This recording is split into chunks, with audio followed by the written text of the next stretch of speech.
പ്രിയപ്പെട്ട DCL കുടുംബാംഗങ്ങളെ, എൻ്റെ പേര് ജെയിംസൺ ദീപക്.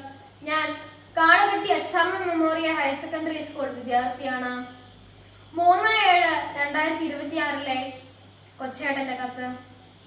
ടീച്ചറിനോടടുക്കാം അമ്മയോളം.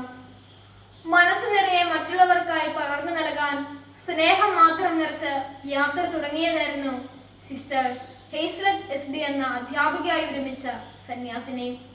എന്നാൽ ഡ്രൈവർ സ്വിച്ചിട്ടടയ്ക്കേണ്ട ബസിന്റെ ഓട്ടോമാറ്റിക് വാതിൽ അടയ്ക്കാതെ വേഗത്തിൽ മുന്നോട്ട് പോയ ബസ്സിൽ നിന്ന് സിസ്റ്റർ റോഡിലേക്ക് തെറിച്ചു വീണ് ഗുരുതര പരിക്കുകൾ അതിജീവിക്കാനാകാതെ നമ്മോട് വിട പറഞ്ഞു.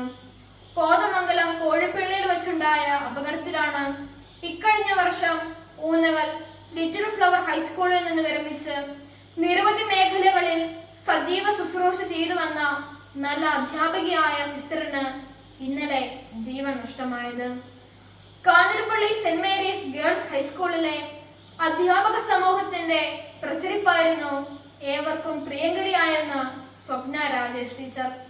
10C ക്ലാസ് ടീച്ചറും സ്റ്റാഫ് സെക്രട്ടറിയും സഹ അധ്യാപകരുടെയും വിദ്യാർത്ഥികളുടെയും മാനേജ്മെന്റിന്റെയും അഭിമാനവും ആഹ്ലാദവുമായിരുന്ന സ്വപ്ന ടീച്ചർ ഇന്നലെ നന്നായി പഠിപ്പിച്ച് എല്ലാവരെയും സന്തോഷിപ്പിച്ച് വീട്ടിലേക്ക് പോയതാണ്. പതിവ് പോലെ ഇന്ന് രാവിലെ സ്കൂളിൽ എത്താമെന്ന പ്രതീക്ഷയിലാണ് പ്രിയ ടീച്ചർ പോയത്.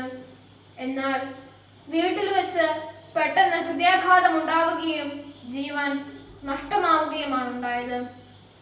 പ്രിയ കൂട്ടുകാരെ, 2 ഗുരുശ്രേഷ്ഠർ അപ്രതീക്ഷിതമായി വിദ്യാർത്ഥി ലോകത്തോട് യാത്ര പറഞ്ഞു. ഹേസ്ലറ്റ് സിസ്റ്ററിന്റെയും സ്വപ്ന ടീച്ചറിന്റെയും വിദ്യാർത്ഥികൾ മൃതദേഹ പേടകങ്ങൾക്കരികിലൂടെ വിങ്ങിക്കറിഞ്ഞ് നീങ്ങുന്നത് കണ്ടു. വിദ്യാഭ്യാസ കാലത്തിന്റെ ഏറ്റവും വലിയ സൗഭാഗ്യം എന്താണ്? ഫുൾ A+ വാങ്ങുന്നതോ കലാതിലകമോ പ്രതിഭയാകുന്നതോ ആണോ? സമ്മാനങ്ങളൊന്നും കിട്ടുന്നില്ലെങ്കിലും താൻ ബഹുമാനിക്കുന്ന അധ്യാപകരുടെ പ്രീതിയും വാത്സല്യവും തന്നോടൊപ്പമുണ്ട് എന്ന ഓരോ വിദ്യാർത്ഥിയുടെയും ആത്മവിശ്വാസവും ഉള്ളിലെ അഭിമാനവുമല്ലേ ഏറ്റവും വലിയ സൗഭാഗ്യം? തീർച്ചയായും അതെ. അതിന് ആത്മാർത്ഥതയും സത്യസന്ധതയും ഉണ്ടായാൽ മതി. അധ്യാപകരോട് എത്രമാത്രം അടുപ്പമാകാം?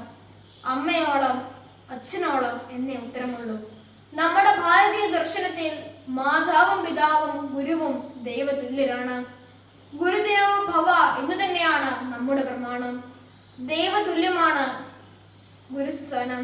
ഗുരുത്വം എന്ന മഹാകൃപ വിദ്യാർത്ഥിയിലേക്ക് വർഷിക്കാൻ ഉള്ളിൽ വെളിച്ചമുള്ള ഗുരുവിന് മാത്രമേ കഴിയൂ. അതിനാൽ നമ്മുടെ എല്ലാ അധ്യാപകരെയും നമുക്ക് അങ്ങേയറ്റം ആദരിക്കാൻ ഒട്ടും ബാക്കി വെക്കരുത്. അവരെ അമ്മയെ പോലെ സ്നേഹിക്കുക. സ്നേഹം ഒട്ടും കുറച്ചു കളയരുത്. അവരോട് ഹൃദയം തുറന്ന് സംസാരിക്കാം. മറ്റൊരവസരത്തിലേക്ക് മാറ്റിവെക്കരുത്. പിന്നീട് അവസരം കിട്ടിയെന്ന് വരില്ല. സ്വപ്ന ടീച്ചറിനോടും ഹേസ്ലറ്റ് സിസ്റ്ററിനോടും പിന്നീട് പറയാനായി അവരുടെ പല വിദ്യാർത്ഥികളും മാറ്റിവെച്ചത് അവരുടെ ഉള്ളിൽ ബാക്കിയാവുകയാണ്. നമുക്ക് ഇന്നു തന്നെ സ്നേഹാദരവുകളോടെ പുഞ്ചിരി മത്സരങ്ങളുമായി നമ്മുടെ അധ്യാപകരുടെ മനസ്സിൽ ശിഷ്യവസന്തം തീർക്കാം. അമ്മയോളം അടുക്കാം. അനുഗ്രഹീതരാകാം. ആശംസകളോടെ സ്വന്തം കൊച്ചേട്ടൻ.